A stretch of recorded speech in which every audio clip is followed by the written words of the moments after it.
बहुमताने निवडून येऊ द्या।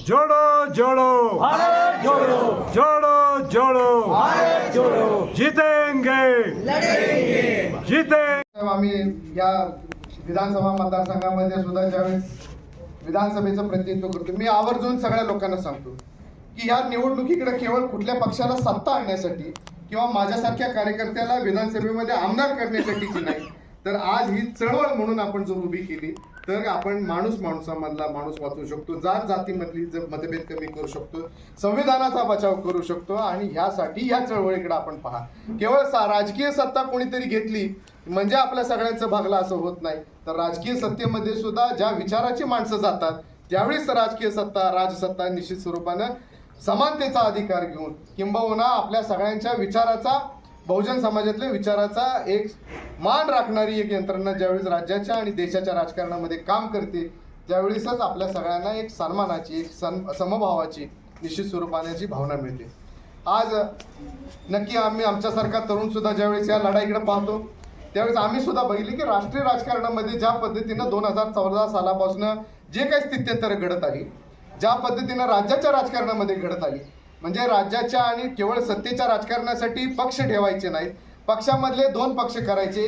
आज शिवसेनेचे 2 भाग केले, आज ज्या पद्धतीनं आपण बघतो की राष्ट्रवादी काँग्रेस पक्षाचे 2 भाग केले, किंबहुना चांगल्या विचाराची जे पुरोगामी विचाराची जी लोक ज्या या भूमीमध्ये आम्ही जे आवर्जून सांगतो की ज्या पद्धतीने या सातारला सुद्धा एक वेगळी पार्श्वभूमी आहे, की वेगळी या अर्थानं की ऐतिहासिक पार्श्वभूमीच्या निमित्तानं आज शिवछत्रपतींच्या गादीचा जिथं मान आहे ती एक ऐतिहासिक पार्श्वभूमी आहे। ज्या पद्धतीनं वैचारिक भूमिका ज्या यशवंतराव चव्हाण साहेबांनी ह्या अखंड महाराष्ट्रामध्ये पुरोगामी विचाराच्या निमित्तानं मांडली त्या जेव्हा चव्हाण साहेबांच्या विचाराची, आणि जसं ताईंनी सांगितलं की दुसरी पार्श्वभूमी सुद्धा क्रांतीच्या निमित्तानं चळवळ उभी करणारी आपण नाना पाटलांच्या निमित्तानं सुद्धा पाहिली। त्यामुळे अशा सगळ्या भूमिका घेऊन ही सातारची भूमी सातत्यानं माणसं घडवण्याची प्रक्रिया करते, आणि म्हणूनच मला असं वाटतं की या सगळ्या पार्श्वभूमीमध्ये आमच्यासारख्या कार्यकर्त्यांवर सुद्धा एक वेगळ्या स्वरूपाचे संस्कार झालेत। आपणही ठरवतो जेव्हा आपण एखादं काम करायला जातो तेव्हा आपणही ठरवतो की आपण कोणतं काम स्वीकारलं पाहिजे। जेव्हा माझ्यासारख्या कार्यकर्त्याला जेव्हा समाजकारण राजकारण समजायला लागलं त्यावेळेस भगवद्गीतेमध्ये सुद्धा धर्मानं काय सांगितलंय, धर्माने सांगितले की कृतीमध्ये काम करणारा जो माणूस आहे त्याचा धर्म करा, मनुस्मृतीचा धर्म हा निश्चित स्वरूपानं मान्य नाही। मग कृतीने धर्म करा। जेव्हा राष्ट्राच्या फौजेवर एखादा सैनिक काम करत असेल तो त्याच्या देश संरक्षणाचा धर्म पाळत असतो, आणि आमच्यासारखा कार्यकर्ता जेव्हा सामाजिक जीवनामध्ये काम करतो तेव्हा समाजाच्या हिताच्या विषयीचं रक्षण करणं हा आमचा धर्म आहे। केवळ जातीच्या राजकारणाचा धर्म करून लोकांमधनं माणसाला बाजूला काढायची ही जी आताची प्रक्रिया चालू आहे त्यासाठी आता हा लढा आहे असं मला म्हटलं तर ते वावगून चुकीचं होणार नाही। आणि म्हणून ज्यावेळेस आम्ही या देशाच्या राज्याच्या राजकारणामध्ये बघितलं अनेक पक्षांचे 4-4 तुकडे केले, अनेक घराघरामध्ये भाऊ भांडायला लागले। आज चुलत्या पुतण्याचं भांडण बघतोय, भावाचं भांडण बघतोय। केवळ कुठल्या तरी माध्यमातून राजकीय सत्ता हातात घ्यायची, सत्तेच्या माध्यमातून पुन्हा पैसा उभा करायचा आणि पैशाच्या माध्यमातून पुन्हा सत्ता घ्यायची, हे केवळ हे 2 सूत्रीच कार्यक्रम आहे, 30 सूत्री सुद्धा नाही। म्हणजे पूर्वी आपण एक पंचवार्षिक योजना आपण काँग्रेसच्या काळामध्ये आमच्या सुद्धा घरातल्यांनी काँग्रेसच्या बरोबर काम करायचा प्रयत्न केला, त्यावेळी सुद्धा समाजाच्या हितासाठी असणारी पंचसूत्री बघितली, पण केवळ आता ही 2 सूत्रीच चालू आहे सर। 2 ही चालू आहे काम, एक सत्ता से पैसा, पैसे से फिर सत्ता, अशा केवळ लोकांना आपण ज्या पद्धतीनं सांगितलं आणि मग त्यासाठी जी आपण काही आयुध सांगितली केवळ त्याच आयुधांचा वापर करून लोकांना समाजाला भीती भय आणि तुम्हाला तुमच्या विचाराला कुठेही वाव न देण्याची भूमिका घेणारे आज राज्यकर्ते देशाच्या आणि राज्याच्या राजकारणामध्ये स्थिर आहेत। अतिशय दुर्दैवी आणि विदारक प्रवृत्तीला आपण लढा देतोय।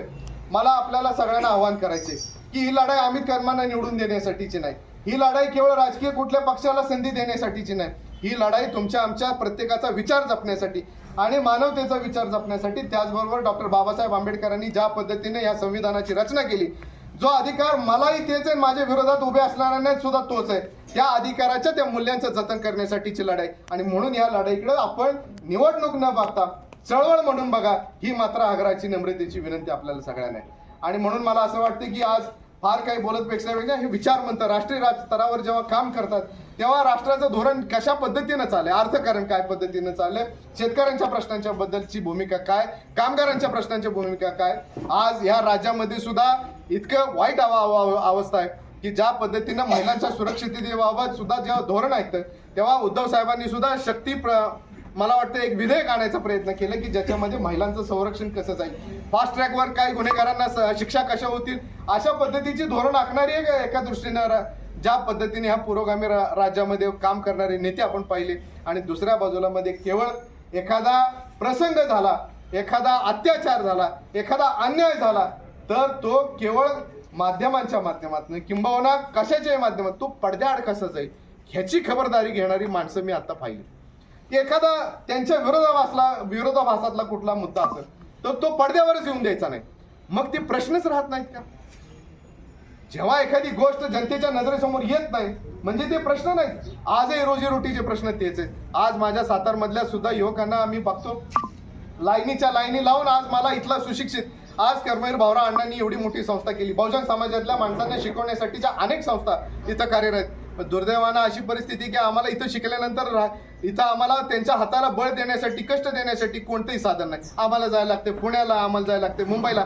विस्थापन आम्ही करतोय, मायग्रेशन इतकं वाढत चालले. ते आज आपण बघतो शहरीकरण एका बाजूला वाढत असताना ह्या सगळ्या समृद्ध शक्ती एकवटल्या पाहिजेत. पण दुर्दैवानं अशी परिस्थिती की आम्हाला आमचंच गाव आणि आमचं सगळं पाठीवर घेऊन दुसऱ्याच्या ठिकाणी जावं लागतं. ही सुद्धा आमच्यासारख्या कार्यकर्त्याला जेव्हा प्रश्न समजतात तेव्हा आमच्यासाठी सुद्धा ती लाजिरवाणी गोष्ट वाटते. मग आम्ही केलं काय? केवळ सत्तेच्या राजकारणामध्ये आपल्या लोकांच्या स्वतःच्या खुशमस्करीसाठी, स्वतःच्या प्रतिष्ठा जपण्यासाठी, केवळ आपली राजकीय प्रतिष्ठा सगळ्यांच्यासाठी आपल्या मानसिकतेला भुरळ घालून केवळ आपल्याला एकत्र करायचं अशा पद्धतीची काम करणारी यंत्रणा या विभागामध्ये सुद्धा काम दुर्दैवाने करते. हेही आपल्याला ह्या निमित्तानं सांगावं असं वाटतं. आज आमचं सुद्धा विजन आहे. आम्हाला केवळ आरोप प्रत्यारोपामध्ये काय पडायचं नाही. आरोपांच्या माझ्यापेक्षा याद्या त्यांच्याकडे फार मोठ्या मला सांगता येतील की ज्याची नोंद केली तर कदाचित असं एखादं ताई आपलं जे पुस्तक प्रकाशन केले तसं आपण छापू. आपण ते छापायची सुद्धा कदाचित वेळ येईल, आपण त्याच्यावरही काम करू. पण ज्यांनी आपल्याला ह्या भूमिका मांडायला लावल्यात आज आपल्याला लोकांच्या समाधानासाठी काम करायचे, लोकांच्या आनंदासाठी काम करायचे. माझ्या आज आया बहिणी इथं घरेलू कामगार काम करतात, आज माझा शेतकरी काम करतो. त्याला आपल्याला प्रोडक्टिव्हिटी काय देता येईल, त्यांच्या रोजगाराला बळ कसं देता येईल. आज माझा सुशिक्षित बेरोजगार ज्या पद्धतीनं बाहेर जातो त्याला आपल्याला इथं कसं ठेवता येईल. ह्या विभागामध्ये सुद्धा एक नॅचरल अशी कलॅमिटी छान आहे. माझी बायोडायव्हर्सिटी एवढी चांगली आहे कारण माझा कास्त परिसर आहे तो युनेस्कोच्या अंडर येतो. ते एका बाजूला टायगर रिझर्व फॉरेस्ट आहे. आज महाबळेश्वर आपल्याला माहिती आहे. ह्या माध्यमातून पर्यटनाला मला स्कोप काय देता येईल क्योंकि क्या हो रहा है कि यहाँ का जो हमारा युवक है, हमारे जो गांव है, जो पहाड़ी परिसर में रहते हैं वहाँ का अभी 50 से 60% जो लोग हैं वो मुंबई में जाकर रह रहे हैं. यहाँ ताला लगा लेके जाते हैं. जहाँ कभी जो आना है, कभी एक कौन सा त्यौहार है, दिवाली है, वही टाइम पे गांव थोड़ा भरा रहता है, नहीं तो पूरा माइग्रेशन हो चुका है. ये जो बात है इसके लिए कोई विजन नहीं है. आज ह्या पद्धतीनं जर आपण बघितलं इन्फ्रास्ट्रक्चरच्या बाबतीमध्ये शहरामध्ये महिलांच्या शौचालयाचे प्रश्न आहेत, शहरामध्ये रस्त्यांचे प्रश्न आहेत, शहरामध्ये स्वच्छतेचे प्रश्न आहेत. आज ग्रामीण भागातल्या प्रश्नांच्या बाबतीत तर अनेक गोष्टी अशा आहेत की केवळ ठेकेदारांना प्रवृत्त करण्यासाठी, ठेकेदारांची जपणूक करण्यासाठी सातत्यानं काम विकासाचा डोंगर उभा करायला दाखवायचा आणि सगळ्या लोकांच्याकडून केवळ आपल्या सर्वसामान्य लोकांच्या कष्टाचा पैसा हा केवळ ठेकेदारांच्याच जपणुकीसाठी करायचा. काय सांगतात की ठेकेदार सुद्धा चांगली व्यवस्था आहे. कशाची चांगली व्यवस्था आहे? एकाच रस्त्यावर 4 निधी वेगवेगळ्या शीर्षकामधनं पडतात. ही पद्धत आहे. म्हणजे एखादं काम 0 पासून 1 असेल आणि परत सांगायचं 1 पासून 0 कडे जाणारा रस्ता. अशा पद्धतीनं केवळ लोकांच्या पैशाची लूट. आणि मी सांगतो आवर्जून की परवा मी सुद्धा आमच्या डोंगर विभागातल्या लोकांमध्ये गेलो, पाहिलं रस्त्याचं काम. म्हणलं मलाही वाटायचं की कदाचित ही फार मोठी विकासाची गंगा घेऊन माणसं काम करणारी आहेत. आणि त्यावेळेस मी आवर्जून बघितलं की आतापर्यंत आपण ऑर्गॅनिक खात होतो तर मी ऑर्गॅनिक डांबर सुद्धा बघितलं की ज्याच्यामधनं गवत उगवलं होतं. म्हणजे इतकी वाईट अवस्था आहे कि ज्या पद्धतीनं आपलं विटामिन से भी झाडी उग के आ रहा है, इतना ऑर्गेनिक हो गया विटामिन. अशी विदारक परिस्थिती आणि आपल्या लोकांची चेष्टा करणारी प्रवृत्ती जर असेल तर त्याला कुठेतरी आपण रोखथाम करणार आहे का नाही हा सवाल आहे. ही निवडणूक अमित कदमांना निवडून देण्याच्या संदर्भातली नाही. ही निवडणूक हे तुमचा अधिकार हे साबित ठेवण्याची निवडणूक आहे. यासाठी आपण ह्या सगळ्या माध्यमातून आपल्या सगळ्यांच्या समोर यायचा प्रयत्न करतो. फार मी काही तत्ववेत्ता नाही, काय नाही, पण जे बोलायला वाटतं मनापासून ते मी व्यक्त होतो. त्यामुळं कारण माझ्यावर अनेक चांगले संस्कार काही वाचनाच्या निमित्तानं झाले, काही ऐकण्याच्या निमित्तानाचे झाले. आणि जेव्हा आपल्या सगळ्यांच्या माध्यमातून एखादा विचार येतो तो केवळ ज्या पद्धतीनं आम्हाला सुद्धा म्हणजे इथं आल्यानंतर आम्हाला सुद्धा स्वराज्याचे संस्थापक म्हणून छत्रपतींच्या गादीचा आम्हालाही मान आहे, पण केवळ राजकीय मतापोटी तुम्ही अशा पद्धतीनं वागणार असाल आणि समाजाची लूट करणार असाल तर ते सुद्धा कुठंतरी रोखताम करणे हे सुद्धा रयतेचंच काम आहे असं म्हटलं तर ते वापरून चुकीचं होणार. म्हणून या लढ्याकडे आपण एका वेगळ्या दृष्टीने पाहावं आणि आपल्या सगळ्यांचं मार्गदर्शन, आपल्या सगळ्यांचा सहवास आमच्यासारख्या कार्यकर्त्याच्या सुद्धा माध्यमातून असावं.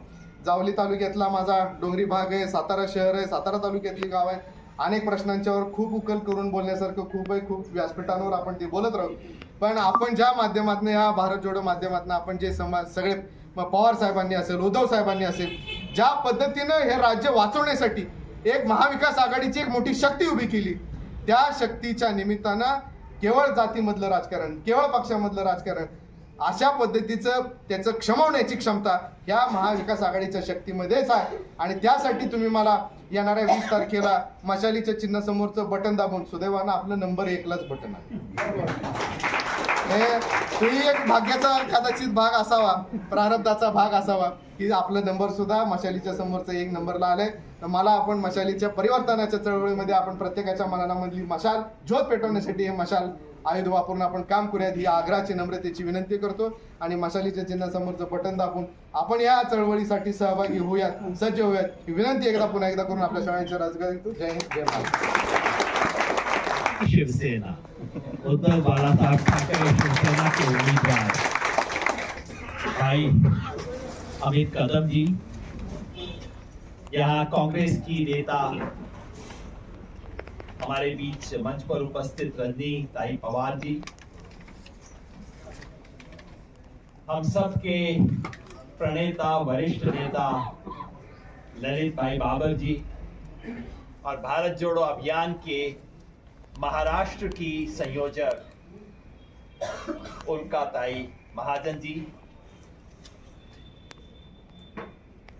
भारत जोड़ो अभियान की हमारी यहाँ की सब गतिविधियों के केंद्र में वर्षा ताई देशपांडे जी, जयंत उथले जी, असलम तरसरकर जी, मित्रों और यहाँ उपस्थित गणमान्य नागरिकों, बहनों और भाइयों,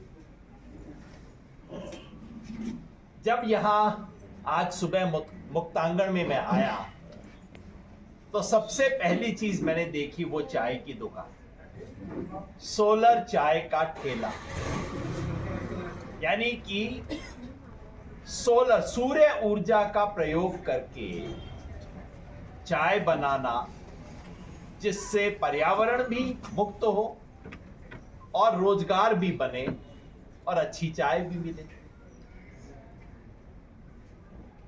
मेरे मन में पहला विचार यही आया कि इसको तो मैं अपने गांव भी लेके जाऊंगा।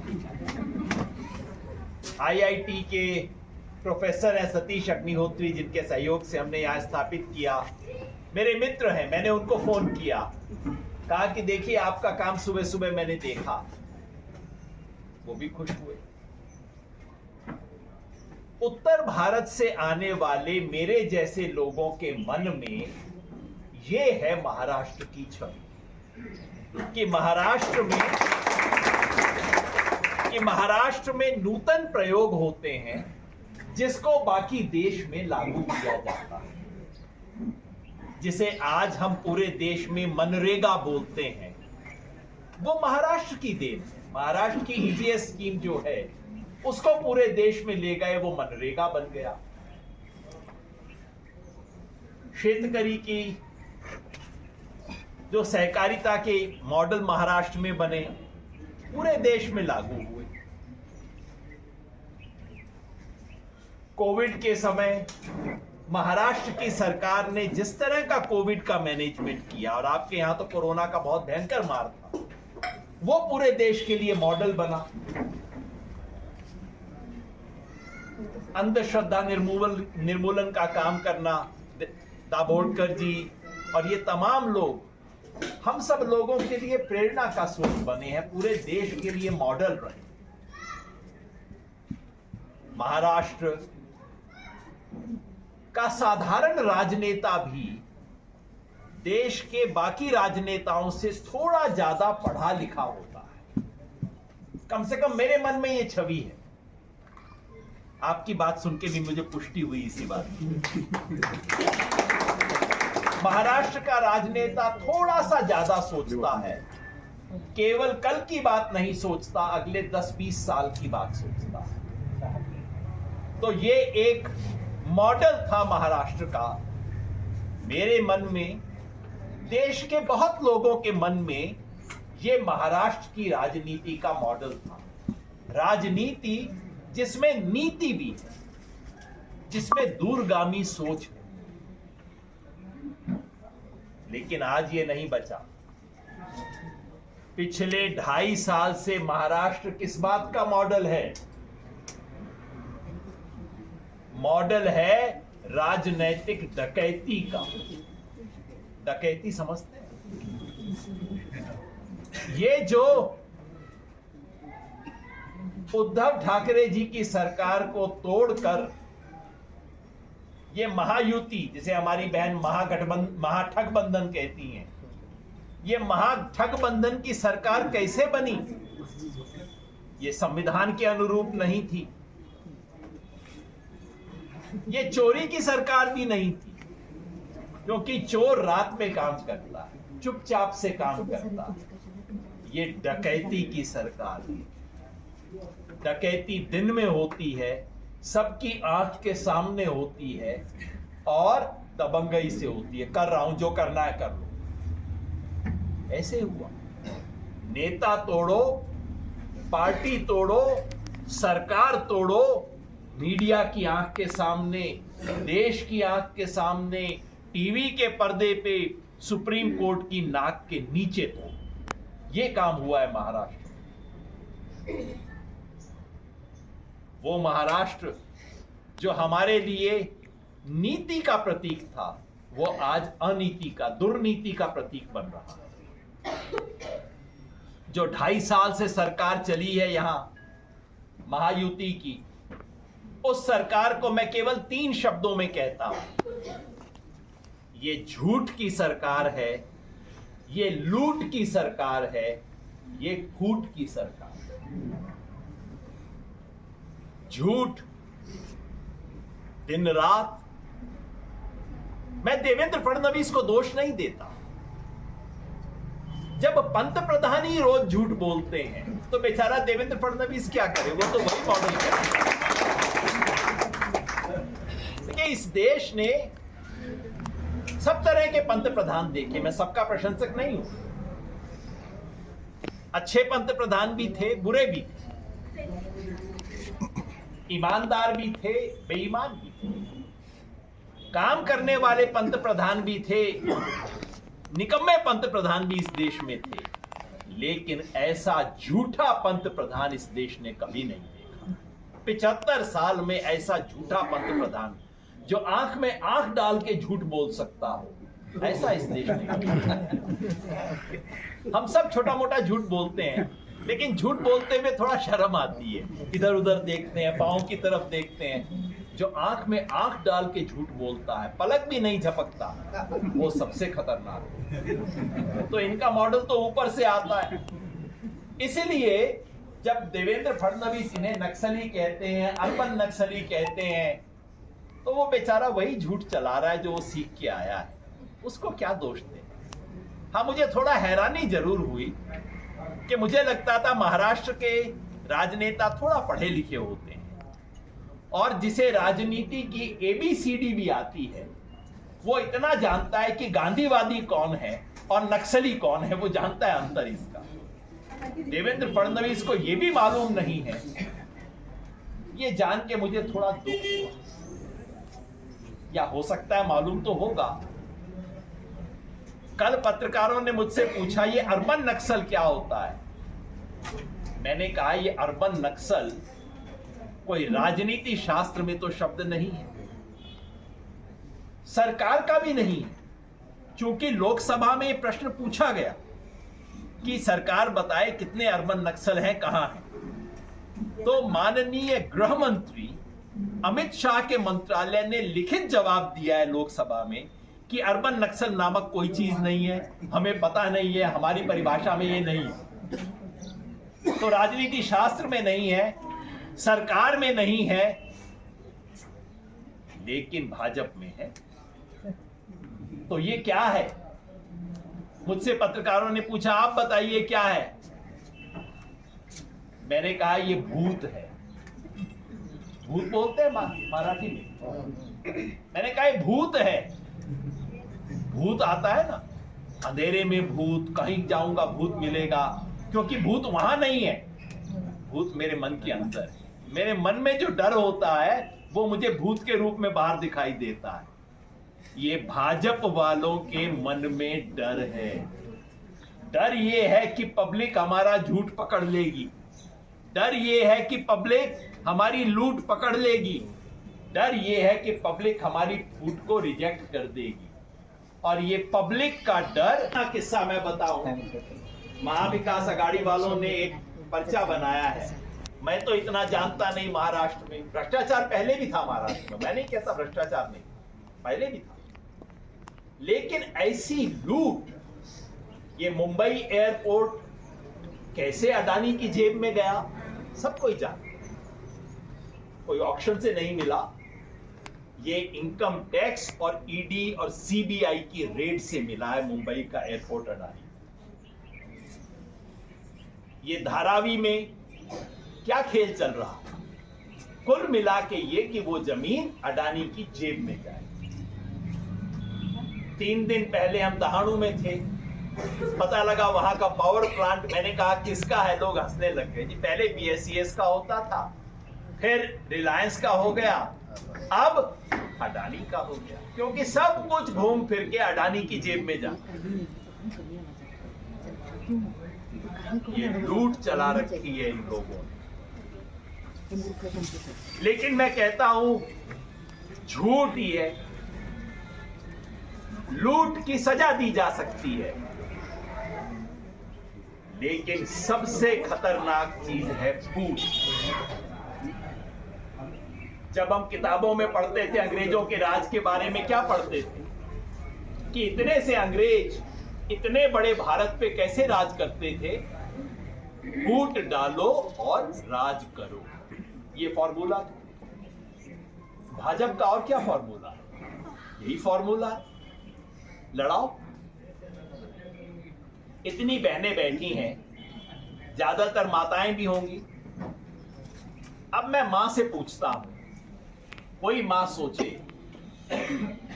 अगर आपके घर में कोई बाहर से आदमी आए, आपके 2 बच्चों में आपस में झगड़ा करवाए, आपके बच्चों में नफरत फैलाए, बच्चों में मारपीट हो जाए, तो मां क्या करेगी? समझाएगी, बेटा ये आदमी ठीक नहीं, इससे बात मत कर, इसकी बातों में मत आना। लेकिन फिर वही आदमी आए, फिर मां के 2 बच्चों में आपस में फिर झगड़ा करवाए, तो फिर मां क्या करेगी? कान पकड़ेगी उस आदमी का, घर से बाहर निकाल देगी, कहेगी खबरदार आगे से मेरे घर में कभी मत आना। सही बात है ना? इतनी सब मां बैठी हैं, सही बात है ना? यही करेगी मां, कान पकड़ के बाहर निकाल देगी, बोलेगी तुम इस परिवार के मित्र नहीं हो, तुम इस परिवार के दुश्मन हो, बाहर निकल जाओ मेरे घर से, आगे से कभी मत आना। सही बात है? तो अब आप मुझे बताइए, ये भारत मां इन भाजपा वालों को क्या करे? दिन रात यही तो काम करते हैं। एक हिंदू, एक मुसलमान, दिन रात देखेंगे, अच्छा इनमें कोई झगड़ा तो होगा, अच्छा नहीं है झगड़ा तो 1 महीना पहले तो कुछ हुआ होगा, अच्छा 1 महीना पहले भी नहीं हुआ, अच्छा इनके माँ बाप का तो कोई फादर्स का तो झगड़ा होगा, नहीं नहीं इनके पिता भी दोनों के बहुत अच्छे दोस्त हुआ करते थे, अच्छा 500 साल पहले कोई झगड़ा जरूर मिलेगा। आप बताइए, कोई घर में आके ढूंढे ये राष्ट्रवाद? देश के मुखिया का पहला काम होना चाहिए कि अगर मेरे दो भाई बहन के अंदर, मेरे दो बच्चों में थोड़ा सा कोई अंतर है, थोड़ा सा मनमुटाव है, तो मेरा काम है इनको जोड़ना। नहीं नहीं नहीं, कोई मनमुटाव नहीं है, नहीं नहीं ऐसी कोई बात नहीं है, थोड़ा मिसअंडरस्टैंडिंग हो गई है, कोई बात नहीं, आपस में मिलकर करेंगे। और यहां सत्ता में बैठ के काम यह है कि देश को तोड़ना। हिंदी और धनगर और आदिवासी, मेरे हरियाणा में जाट और अन्य जातियों को 35-1 बोलते हैं। 35 जातियों को एक तरफ करो, जाटों के विरुद्ध, ये फॉर्मूला है हरियाणा में, इनकी सफलता है। उत्तर प्रदेश में यादव के विरुद्ध बाकी सब लोगों को खड़ा करो, और मणिपुर में जहां कोई ना मिले, ना मराठा, ना जाट, ना यादव, तो फिर कुकी और मितेई को लड़ा दो। घर में आग लगा के अपनी रोटी सेकने का काम करते हैं भाजपा वाले। और जो ऐसा काम करे वो देश प्रेमी नहीं हो सकता, वो देशद्रोही है। ये देशद्रोही लोग झूठ को ठीक किया जा सकता है, लूट को सजा दी जा सकती है, लेकिन फूट डालने वाले को कभी माफ नहीं किया जाता। 2.5 साल राज करने के बाद जब इनके पास दिखाने को कुछ नहीं है, चुनाव सर पे आ गया, लोकसभा चुनाव में हार गए, तो अब क्या कर रहे हैं? अब खुल्लम खुल्ला रिश्वत का खेल हो रहा। मैंने 35 वर्षों से चुनाव देखे। 1989 का पहला चुनाव था जो मैंने व्यवस्थित रूप से देखा था, उसके बारे में लिखा था। 35 वर्ष हो गए हैं मुझे चुनाव देखते हुए, लेकिन सरकारी खजाने का इतना बड़ा दुरुपयोग मैंने 35 वर्ष में कभी नहीं देखा जैसा महाराष्ट्र में इस बार हुआ। जब हरियाणा में आचार संहिता लागू हुई, उसी दिन महाराष्ट्र में भी आचार संहिता होनी चाहिए। ये कहते हैं 1 नेशन 1 इलेक्शन। तो अरे भाई, महाराष्ट्र हरियाणा में तो एक बार करवा दो। वो नहीं करवाएंगे, क्यों? क्योंकि महाराष्ट्र में अभी काम बाकी है। हरियाणा की आचार संहिता लागू होने के बाद प्रतिदिन 105 GR निकाले हैं शिंदे जी की सरकार ने। प्रतिदिन 105 GR, कुल मिला के 1 लाख करोड़ रुपया बांटा है। ये जन कल्याण नहीं है, ये भीख है, ये रिश्वत है, चुनाव के वोट खरीदने की साजिश है। इसका फैसला करना है आज महाराष्ट्र के लोग।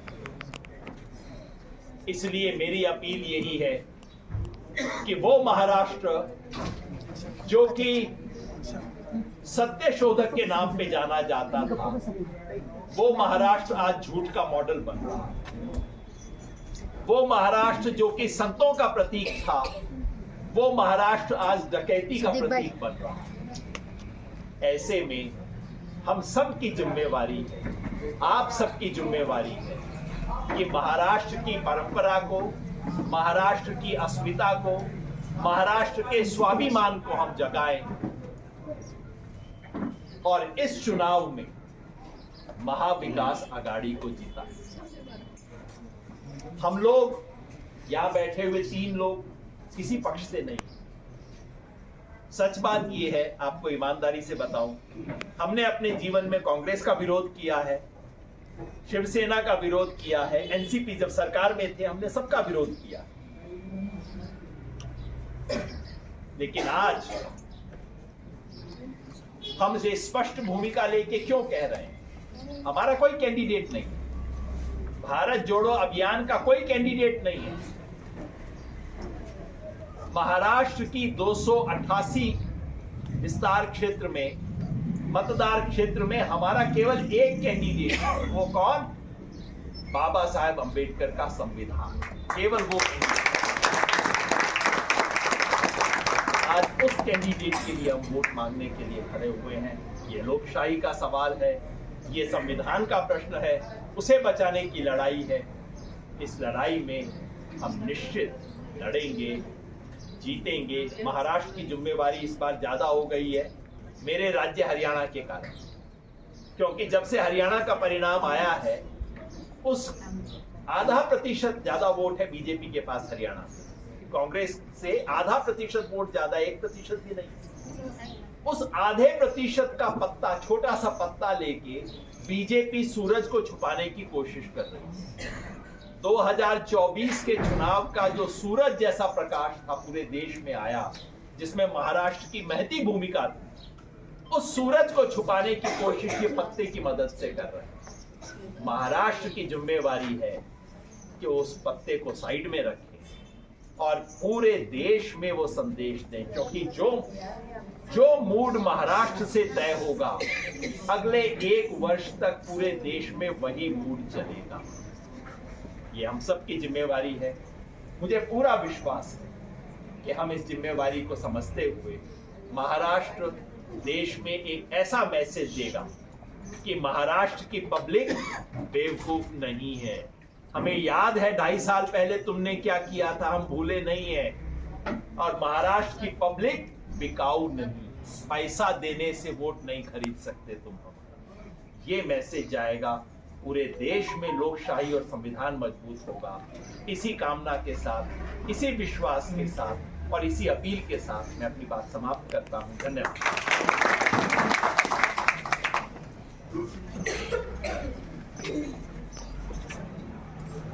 महत्वपूर्ण अशी एक सहविचार सभा या ठिकाणी झाली। आपल्या सगळ्यांच्या मनामध्ये याच्याविषयी स्पष्टता आली असेल की आपण सगळ्यांनी महाविकास आघाडीसोबत का राहायचं आहे आणि मशाल आपली विधानसभेमध्ये का पाठवायची आहे, आपली खूप मोठी जबाबदारी आहे। त्या जबाबदारीची जाणीव या तिघांनी आपल्याला करून दिली।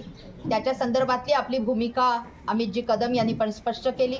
आपण सगळेजण सकाळची वेळ असून सुद्धा एवढ्या मोठ्या संख्येने या ठिकाणी हजर राहिलात, त्याबद्दल मुक्तांगण परिवाराच्या वतीने आणि महाविकास आघाडीच्या सर्व घटक पक्षांच्या वतीने आणि वैयक्तिक अमितजी कदम यांच्या वतीने आपणा सर्वांचे मी या ठिकाणी आभार व्यक्त करते।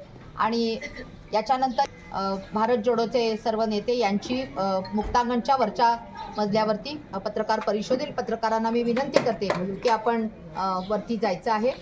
या ठिकाणी